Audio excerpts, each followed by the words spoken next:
Նախ ես ցանկանում եմ իրոք շնորհակալություն հայտնել մեր կոնֆերանսի բոլոր կազմակերպիչներին այս շատ հետաքրքիր միջառարկայական կոնֆերանսի համար, որ շատ հետաքրքիր զեկույցներ լսեցի եւ պետք է ասեմ, որ իմ զեկույցը մի քիչ այլ ժամանակաշրջանի է վերաբերում, ուշ անտիկ դարաշրջանին եւ վաղ քրիստոնեական դարաշրջանին, բայց որքան հասկանում եմ լռության մատնելու եւ պատմությունը ղեկավարելու գործիքները միշտ էլ եղել են նույնը, լինի դա սովետական Ռուսաստանում, Խորհրդային Միությունում, թե Բյուզանդիայում կամ հայ եկեղեցու կողմից։ Դավիթ անհաղթի մասին պետք է խոսեմ, որը որ միջնադարյան նոր պլատոնական մտածող է, որի անձնավորության ժամանակաշրջանի ժառանգության դավանանքի եւ մի շարք այլ հարցերի պատմական վերակազմությունը այժմ թեական է, քանի որ ներկայումս ընդունված է համարել, որ Դավիթը կրտսեր Օլիմպիոդորոսի աշակերտն է եղել, ինչից բխեցվում է, որ նա ապրել է 6-րդ դարում։ Այս վերակազմությունը հակասության մեջ է հայերեն ձեռագրերում առկա այն տեղեկույթի հետ, որ Դավիթն ապրել է 5-րդ դարում եւ եղել է կրտսեր թարգմանիչներից մեկը, անդամ այն հզոր թարգմանչական դպրոցի, որի ջանքերով ժամանակի համաշխարհային քաղաքակրթության կարևորագույն տեքստերը թարգմանվել են հայերեն, դնելով քրիստոնեական մշակույթի քաղաքակրթային հզոր հիմքերը Հայաստանում։ Սույն զեկույցում խնդիր է դրվել վերլուծելու այդ հակասական վերակազմությունների հնարավորության հարցը եւ հասկանալու, թե ինչու եւ ինչպես կարող են լռության մատնել Դավիթ մտածողի առկայությունը, թե բյուզանդական աղբյուրներում, թե հայկական։ Կարևոր է հասկանալ, արդյոք այդ լռությունը պատահական հանգամանքների արդյունք է, թե նպատակադրված քաղաքականության։ Դավթի շուրջ լռության հարցը հասկանալու ճանապարհին ցանկանում եմ անդրադառնալ նրա արդիության ամենահայտնի հետազոտողներից մեկի Միսակ Խոստիկյանի ճակատագրին։ Ցավոք Դավթի հանդեպ դարերի վեր ձգված լռության հովանավորվածության հանգամանքը հաշվի չառնող Խոստիկյանը նույնպես նմանատիպ ճակատագրի է արժանացել։ Նա խորհրդային ամբողջատիրական մտածողության դարաշրջանում բռնադատված հայ մտավորականներից մեկն է, որի հանդեպ կայացվել է գնդակահարության որոշում, սակայն ինչպես պնդում է նրա մասին հետազոտություն կատարող Հարությունյանը, ստույգ պատասխան չկա, այդ որոշումը կատարածվել է, թե փոխարինվել է այլ պատժամիջոցով։ Այդ իրադարձություններից անցել է ընդամենը մոտ 90 տարի, նույնիսկ 100 տարի չկա, սակայն հնարավոր չէ միանշանակորեն պարզել Խոստիկյանի ժառանգության որոշ խնդիրներ, քանի որ խորհրդային պատժամեքենան ոչ միայն ֆիզիկապես էր ոչնչացնում մարդուն, այլև նրա հոգևոր առկայության նյութականացած հետքերն էր վերացնում։ Եվ ինչպես նշում է հոդվածագիրը, մինչև 60-ականները բռնադատվածները լռության էին մատնված, իսկ Խոստիկյանի անունը մեջբերում չի հիշատակվում Երևանի պետական համալսարանի արխիվի որևէ փաստաթղթում, նույնիսկ ռոճկա ցուցակներում, աշխատավարձի ցուցակներում, թեպետ կան բազմաթիվ վկայություններ, որ նա աշխատել է Երևանի պետական համալսարանում։ Նկատի ունենալով ստալինյան բռնապետության ժամանակ ընդունված վարվելաձևը, էլի մեջբերում է, մեղադրյալների գիտական եւ գրական ժառանգության հանդեպ կարելի է ենթադրել, որ ըստ երևույթին Խոստիկյանի բոլոր աշխատությունները լինեին դրանք տպագրված թե ձեռագիր, նրա ձերբակալման օրը բռնագրաված էին եղել իր տնից։ Բռնագրաված գրքերն ու ձեռագրերը հատուկ ծառայությունների աշխատակիցները իրենց պարկերն էին նետում եւ դրանք շրջանառությունից առհասարակ հանում էին։ Նույն ժամանակաշրջանում բռնադատվել է մեկ այլ հայ փիլիսոփա Վարազդատ Տերոյանը, որը 1935 թվականին բանտարկվել է կեղծ մեղադրանքներով եւ 38-ին ըստ պաշտոնական տվյալների վախճանվել է Նովոսիբիրսկի մարզի Մարինսկ քաղաքի համակենտրոնացման ճամբարում։ Տերոյանը ֆրանսերենից հայերեն է թարգմանել Հիպոլիտ Տենի գեղարվեստի փիլիսոփայությունը երկը, որը լույս է տեսել 36 թվականին թարգմանչի բանտարկությունից հետո առանց նրա անվան հիշատակման։ Գրքում նշված է տեխնիկական խմբագրի անունը, հատուկ գրված է, սա մեջբերում եմ, Սուպեր շապիկը, կազմը, ֆորզացը եւ անվանաթերթերը գործ նկարիչ Ալաջաջյան Սիմոնի։ Իսկ թարգմանչի անունը անտեսված է։ Տպավորություն է, որ գիրքը ինքն իրեն առանց թարգմանական ահռելի ջանքերի ու հեղինակի հետ համաստեղծագործականության դարձել է հայերեն։ Եթե 20-րդ դարում հնարավոր է նման անտեսում ու լռություն, ինչու պիտի չընդունենք, որ մեկ այլ թարգմանչի ու մտածողի 5-րդ դարում նման կամ գուցե ավելի դաժան ձևով կարող էին մոռացության մատնել։ Վերը բերված երկու դեպքերը ցույց են տալիս լռության մատնելու տեխնոլոգիաներից երկուսը կամ մերժված հեղինակի ստեղծագործությունների վերացում, կամ եթե ստեղծագործության արգասիքը կարևոր է, դրա պահպանում կիրառում առանց հեղինակի անվան հիշատակման։ Եթե այս ամենին ավելացնենք նաև միջնադարյան դիսկուրսի կարգի յուրակերպությունները եւ այն մտածելակերպը, որ առանձին մարդը միայն գործիք էր, որի միջոցով Աստված էր ստեղծագործում, ապա միանգամայն հասկանալի կդառնա այն փաստը, որ Հայաստանում մինչև 8-րդ դարը շրջանառվում էին Դավթի փիլիսոփայական երկերը առանց նրա անունը հիշատակելու։ Սակայն ինչու պիտի Դավթի անվան հիշատակումը լիներ արգելքի տակ։ Եթե Խոստիկյանի ու Տերոյանի դեպքում ազատախոհությունն ու խորհրդային գաղափարախոսության սահմաններից դուրս լինելն էր դարձել հալածանքների պատճառ, Դավթի դեպքում ըստ ամենայնի այդ պատճառը պետք է որոնել դավանաբանական, մասնավորաբար քրիստոսաբանական խնդիրների հանդեպ նրա ունեցած դիրքորոշման մեջ։ Դավթի անվան շուրջ լռության հարցին Խոստիկյանը տալիս է իր պատասխանը Դավիթ Հարքացու անունով պահպանված տեքստերից եզրակացնելով, որ Դավիթը եղել է ծայրահեղ միաբնակ եւ Խոստիկյանը անում է հետևյալ վերակազմությունը։ Մեջբերում եմ. Հայ եկեղեցին 554 թվականի Դվինի ժողովում մերժելով քաղկեդոնականությունը աստիճանաբար ավելի է հակվում ծայրահեղ միաբնակ աստվածաբանության կողմը ի վերջո այն ճանաչելով որպես միակ ճշմարիտը։ Այս ուղղությունը տիրապետող էր Հայաստանում մինչև 776 թվականը, երբ Հովհաննես Օձնեցի հայրապետի օրոք այն բանադրվեց։ Եվ եթե հարց տանք, թե ինչու Դավթի աստվածաբանական երկը, որից փոխառված է վերոհիշալ մեջբերումը, չի հասել մեզ, ապա պատասխանը կգտնենք այն փաստի մեջ, որ այդ աստվածաբանությունը բանադրելուց հետո երկը ջերմերանդորեն վերածվել է աշխարհի երեսից։ Դավթի երկը կիսել է այս ուղղությամբ բազմաթիվ այլ երկերի ճակատագիրը, մեջբերման ավարտը։ Փաստարկումների այս շարքը առաջին հայացքից հետևողական է թվում, սակայն նրանում տեղ է գտել փաստերի ու հանգամանքների կամայական մեկնաբանություն։ Նախ Դավիթ Հարքացի աստվածաբանը նույնացվել է Դավիթ անհախտի հետ ու Հարքացու երկերի բովանդակությունից եզրակացություն է արվել անհախտի ծայրահեղ միաբնակ լինելու եւ հետեւաբար Աթենքում ու Կոստանդնուպոլսում եղած լինելու անհնարինության մասին։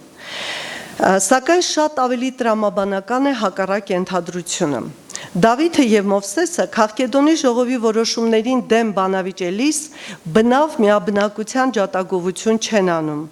Դեմ լինելով Քրիստոսի մեջ երկու բնության ընդունմանը, նրանք փաստարկում են, որ Քրիստոսի մեջ անճառելի կերպով միավորված են աստվածայինն ու մարդկայինը, որոնք միավորումից հետո այլևս մեկ միասնություն են եւ երկու առանձին բնության մասին խոսք լինել չի կարող։ Հովհաննես Օձնեցի կաթողիկոսը նույնպես դրա մասին էր խոսում իր դավանաբանական երկերում եւ ավելի տրամաբանական է ենթադրել, որ նրա օրոք ոչ թե արգելվել են Դավթի երկերը, այլ հակառակը, նախկինում հալածված Դավթի ու Մովսեսի երկերն ու անունները վերադարձվել են մոռացությունից։ Խոստիկյանը դելեգիտիմացնում է հարցմունք երկը, որը որ պահպանված է հայերենով եւ այժմ համարվում է ոչ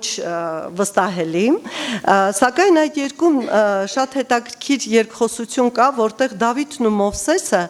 դեմ դուրս գալով Քաղկեդոնին չեն պնդում, որ Քրիստոսը ունի միայն աստվածային բնույթ։ Նրանք պնդում են, որ Քրիստոսի մեջ աստվածայինն ու մարդկայինն անճառելի կերպով մեկ միասնություն են կազմում։ Այժմ մեջբերում եմ այդ երկից։ Դավիթ ասե, բնությամբ չարչարելի եւ մահկանացու, զի զայն զգեցավ եւ հայտ է, ի ճշմարիտ չարչարանացն եւ ի մահվանեն, ըստ միավորությանն Աստվածն բանի, անչարչարելի եւ անմահ, վասնզի հորժամ կամեցավ, չարչարեցավ եւ մեռավ։ Իսկ Մովսեսը շարունակում է, որ ծնավ արդարյալ ի հորե ոչ Աստված մերկ եւ ոչ մարդ սոսկ, այլ Աստված մարդացյալ եւ մարմին Աստվածացյալ,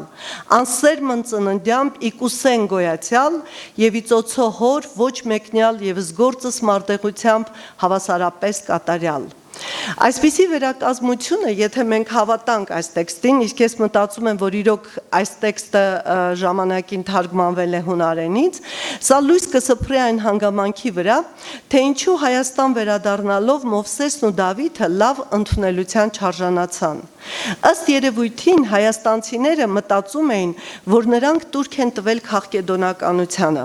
Հանգամանքների բերումով հայ մտածողները ենթարկվել են կրկնակի լռության։ Քանի որ Բյուզանդիայում նրանց լռության են մատնել որպես հակաքաղկեդոնականների, իսկ Հայաստանում հակառակը մտածելով, որ նրանք քաղկեդոնական են։ Հայտնի են մի շարք կայսերական հրահանգներ, ոչնչացնելու ոչ քաղկեդոնական գրվածքներն ու արտաքսելու քաղկեդոնականությունը չընդունած համայնքներին։ Մասնավորաբար Միքայել Ասորին հաղորդում է 11-րդ դարում Կոնստանտին Դուկաս կայսեր երկու հրովարտակի մասին, ըստ որոնց բոլոր ոչ քաղկեդոնականները պետք է վտարվեին Մելիտենեից, Մալաթիայից, իսկ նրանց սուրբ գրքերը այրվեին։ Իսկ Մելիտենեի բնակչության մեծ մասը այն ժամանակ հայերն էին։ Գուցե նմանատիպ հրովարտակների գործադրմամբ կարելի է բացատրել այն փաստը, որ պատրիարք Փոտի հայերին ուղված այն նամակը, որում հիշատակվում է Դավիթ Փիլիսոփան, պահպանվել է միայն հայերենով։ Իսկ հունարեն բնագիրը չի պահպանվել։ Նամակի իսկությունը կասկածի տակ է դրվել մի շարք հետազոտողների կողմից, սակայն ժամանակակից հետազոտող Գրինվուդը գտնում է, որ ինքը համոզիչ կռվան է գտել այն փաստի օգտին, որ այդ նամակը կարող էր գրել միայն Փոտը։ Նա ասում է, տեքստում օգտագործվել են Եֆրայիմ Անտիոքացու եւ Եվլոգիոս Ալեքսանդրիացու այն տեքստերը, որոնք պահպանվել են Փոտի հանրահայտ գրադարանում, բայց կարող էին հասանելի չլինել այն ժամանակվա հայաստանցիների համար։ Բնականաբար ոչ քաղկեդոնական հեղինակների եւ տեքստերը կարող էին ոչնչացվել եւ անունները չհիշատակվել։ Շատ հնարավոր է, որ դա է պատճառը, որ Դավթի անունը չի հիշատակվել, այլ ոչ թե այն, որ Դավիթը չի եղել։ Որոշ հետազոտողներ ցավոք այդպիսի եզրակացություն են անում, որ Դավիթը 5-րդ դարում չի եղել։ Ես իհարկե չեմ պնդում, քանի որ ապացուցական փաստեր չկան, պարզապես ցանկանում եմ մյուս վերակազմությունը կասկածի տակ դնել։ Քրիստոսաբանական բանավեճերի մասին այդ տեքստը հարցմունքը թարգմանություն է հունարենից եւ նույնպես որոշ իմաստով հովանավորվող պատմության մի օրինակ է։ Քանի որ այդ բանավեճերից 100 տարի անց Հովանես Գաբեղենացի կաթողիկոսը, երբ որ պարզում է, որ նման մի տեքստ գոյություն ունի հունարեն, հրահանգ է տալիս այն թարգմանել հայերեն։ Եվ տեքստը թարգմանվում է հայերեն, եւ դրան գրվում է ներածական, որտեղ տեղ են գտել պատմական անախրոնիզմներ, եւ այդ անախրոնիզմների պատճառով ողջ տեքստը համարվում է վստահության ոչ արժանի։ Թեպետ ըստ տեքստի բառապաշարի Սեն Արևշատյանը ցույց է տվել, որ բուն հարցազրույցի այդ բանավեճ զրույցի ընթացքը հենց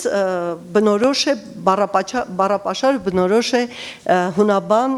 հայերեն դպրոցին, մասնավորաբար 5-ից 6-րդ դարի դպրոցին։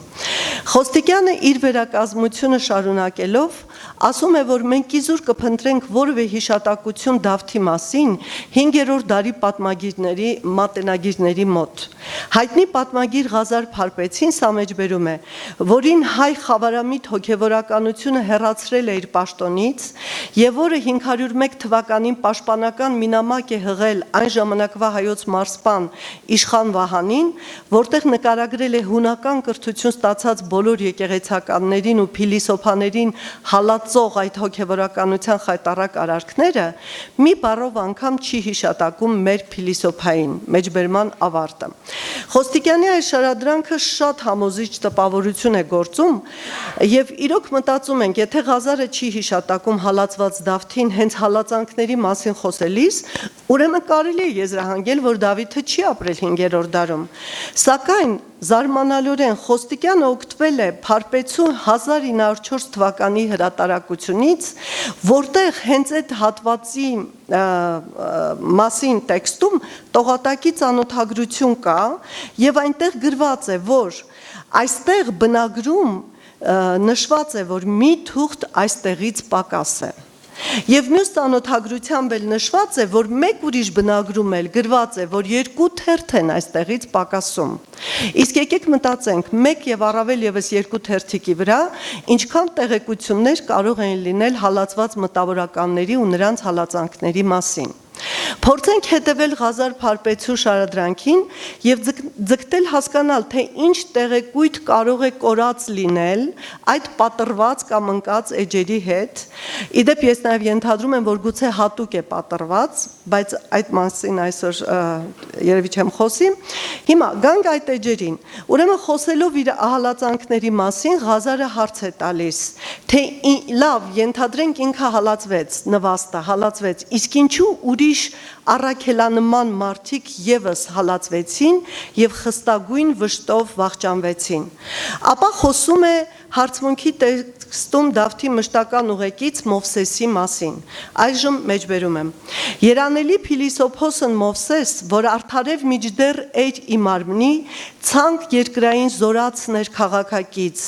ոչ ապակենի տեղոջեի տեղի աբեղյանը հայոց հալածական արին։ Մեջբերման ավարտը։ Դառնացած Փարպեցին պատմում է, որ Մովսեսի լուսավոր գրքերը տգիտաբար փաթաղիկես էին կոչում եւ եպիսկոպոսությունը մահաբեր դեղի պես նրան տալով հեղձուցին նրան, խեղտեցին նրան։ Եվ իր վախճանի ժամին նա նզովք է տվել եւ Փարպեցին իշխան Վահանին ասում է դուք ինքներդ շատ լավ գիտեք ինչ նզովք է տվել։ Եվ հենց այստեղից 1 թերթ կամ գուցե 2 թերթ պակասում է։ Հետո գալիս է հաջորդ տեքստը, պահպանված հաջորդ էջում արդեն կարդում ենք ցավոք մի կիսատ նախադասության ավարտ, որում անուն չի տրվում, քանի որ ըստ ամենայնի արդեն նշվել էր։ Ստեառնե սայլի մեջբերում է, ըզնակ ացոյց իվերա անչափ անհանգիստ աշխատությանց եւ վաստակագույն ըսցայք եւ ըսցերեք ի լուսավորություն աշխարհիս հայոց։ Զոսկերսն գերեզմանեն հանել տային եւ ի գետ արկանել։ Ոսկորները հանում են գերեզմանից եւ լցնում են գետը եւ հրեշտականման այդ տիրոջը նույն անհանգիստ հալածանքներով վախճանեցրին, ասում է Ղազար Փարպեցին։ Այստեղից ինչ եզրակացություն կարող ենք անել, նվազագույնը, մինիմալը։ Հասկանում ենք, որ խոսքը արդեն Մովսես փիլիսոփայի մասին չէ, քանի որ պարզ ասում է նույն անհանգիստ հալածանքներով վախճանեցին։ Նշանակում է, որ խոսքը արդեն այլ մարդու մասին է, որը հրեշտականման այր էր ըստ Փարպեցու։ Շատ հավանական է, հնարավոր է, սա չպետք է բացառենք, որ գուցե հենց Դավթի մասին է խոսքը։ Հրեշտականման այրի մասին խոսելուց հետո Փարպեցին հիշատակում է բոլորից հարգելի Տեր Խոսրովիկին, որը ցանկանալով վերադառնալ Հայաստան, լսում է, թե ինչ հալածանքներ են տեղի ունենում Հայաստանում, տրտմում է ներողություն եւ վախճանվում է հայրենիքից հեռու։ Եվ տենչալի նշխարացն այլ քսայլ է մեջբերում եւ ոչ մեկ արժանի եղեն ընդունակության, ցավով եզրափակում է Ղազարը։ Իսկ ինչ էին ասում Խոսրովիկի թշնամիները, Փարպեցին բառացի մեջբերում է, ահա ուր գա մյուս եւս թարգմանն, ինչու է գալիս եւս մյուս թարգմանիչը։ Փոխակերպական տրամաբանությամբ հասկանալի է, որ եւս մեկ թարգմանչի ընդունել չուզողները մյուս թարգմանիչներին եւս չէին ընդունել։ Իսկ հարցմունքում հստակ նշված է, որ Սահակը եւ Մեսրոպը թագավոր Թեոդոս ուղարկեցին երիտասարդների, որոնց թվում էին նաև Մովսեսը եւ Դավիթ անհաղթ կոչեցյալ փիլիսոփան, Մովսես քերթողահայրը, իմաստասեր Մամբրեն,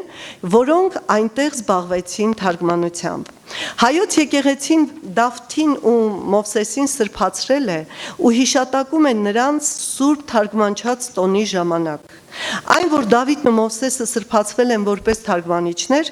ցույց է տալիս, որ քաղաքակրթական մեծագույն ծրագիր են կատարել։ Հայերեն հնչեցրել են ժամանակի առաջադեմ կարևորագույն աստվածաբանական, փիլիսոփայական, քերականական ու գիտական երկերը, դրանով իսկ ստեղծելով հայերեն գիտության լեզու։ Եվս մեկ դիտարկում, Փարպեցին իր հիշատակումների շարքի ավարտին ասում է. «Եվ այսպես թշնամանյալք սա մեջբերում է եւ հայհոյանոք հալածյալք ոչ հերեկոյսին ժամանակած զրուցատրությամբ ու մեքե համբավուց ծանուցավ